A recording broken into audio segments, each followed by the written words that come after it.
Imagine if Ocean's 11 was boring. Well, then you have Den of Thieves 2.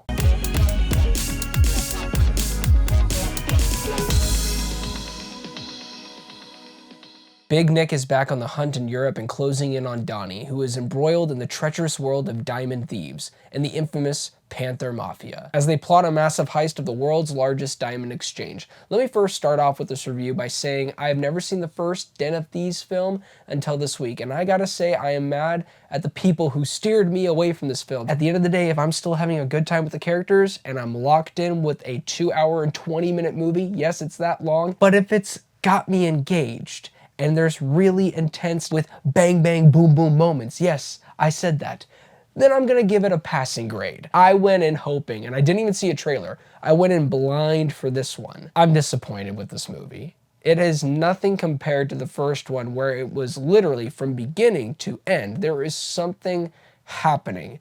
And if you are expecting that same type of feel, you will be disappointed.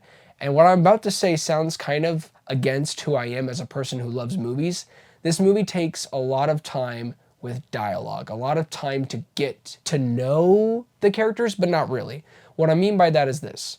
The movie is 2 hours and 24 minutes. The setup for the heist, the single heist that this movie is all about, that setup is about 1 hour and 30 minutes. The first 5 minutes is great. It kind of pulls you into the tension, to the vibe that you feel like you're going to get for the rest of the journey, and then it slows down. It actually becomes a little bit more about the preparation for the heist, which I would admire if it was actually a good setup, which it's not. Throughout this film, until the third act, when it actually gets good, I had this lady sitting next to my wife and I, and she was going in and out of sleep, snoring as loud as possible. And typically I would be angry, but I actually understood why she was taking a nap break every 5 or 10 minutes, because the pacing in this film is brutal.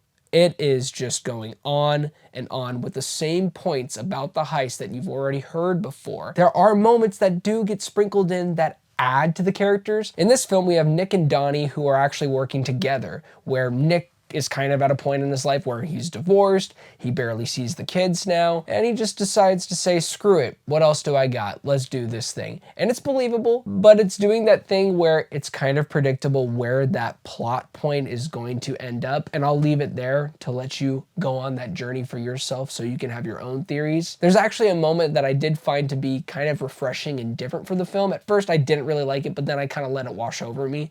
It's a sequence where Gerard Butler's character, Nick, goes to hang out with the crew, where he's becoming a bad guy, essentially, where he's drinking, he's getting high, and Gerard Butler's just letting loose, having a good time. You can clearly tell he's having a good time on set.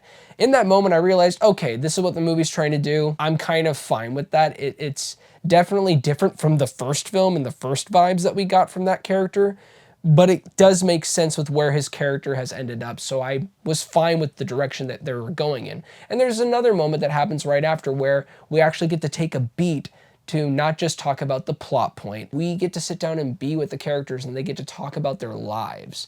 I found that really, really good, but it just comes and goes. And then we go back into the plot point of let's go talk about this heist that doesn't happen for another 30-ish minutes. Yes, 1.5 hour setup for a really solid third act. The heist is a decent amount of time, and I appreciated that even though we had 1.5 hours of waiting, we do get the payoff in a way, but the third act just isn't earned for what we had to go through in the first and second act, where the first 5 minutes was pretty intense. It pulls you into what you feel like the rest of the movie is going to do, like how the first Den of Thieves did, where it kept that tension, it held it up and then built upon it.